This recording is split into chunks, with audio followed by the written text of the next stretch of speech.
सद्गुरुनाथ महाराज की जय। महायोगी स्वामी उमानंद सरस्वती की जय। श्री गुरुगीता हा गुरुभक्ती योगाचा मंत्रराज आहे. कलियुगात संसार सागर तरुण जाण्यासाठी हा महामंत्र गुरुदेवांनी स्वाध्याय म्हणून दिला आहे. श्री गुरुगीतेतील संस्कृत श्लोकांचा अर्थ महायोगी स्वामी उमानंद सरस्वती यांच्या श्री गुरुगीतार्थेश्वरी या विवेचनाच्या आधारे आपण क्रमशः जाणून घेत आहोत. आजचा श्लोक आहे 83. गुरुसेवेचे महत्त्व.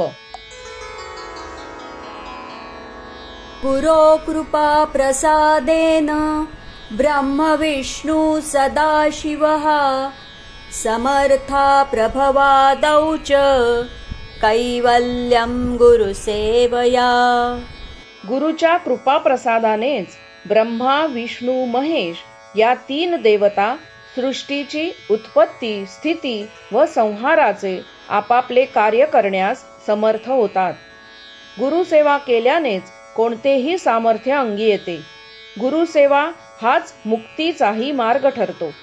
ब्रह्मा विष्णू महेश यांच्यासारख्या महाशक्तिशाली महान कार्य करणाऱ्या देवतांना देखील गुरुचाच कृपाप्रसाद प्राप्त करावा लागतो.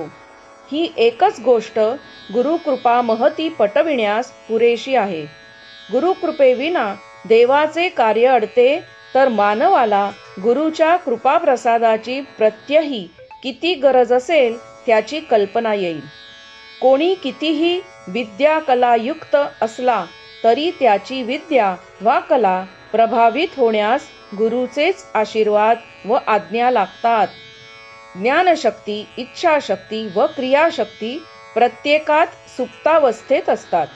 पण ह्या शक्ती कार्यासाठी, पराक्रमासाठी, पुरुषार्थासाठी सम अर्थाने समर्थ होऊन सारख्याच प्रगट होण्यास गुरुचा कृपाप्रसाद हेच एकमेव भांडवल हवे.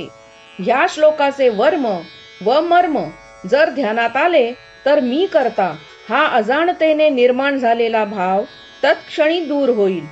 विजेवर चालणाऱ्या सर्व गोष्टींना विजेशिवाय अन्य आधार नाही.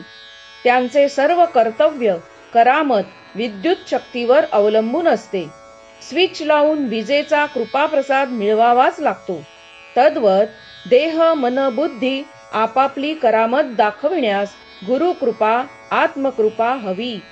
वीज अव्यक्त पण स्विच व्यक्त, इंद्रिय गोचर, म्हणून त्याचे सहाय्य घेणे सोपे.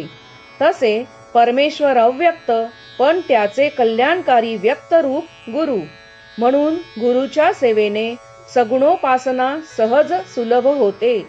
गुरुसेवा म्हणजे गुरुचे फक्त पाय चेपणे व अंग दाबणे नव्हे, तर त्याच्या उपदेशाचे ग्रहण करणे व आज्ञापालन करणे होय. सद्गुरुनाथ महाराज की जय.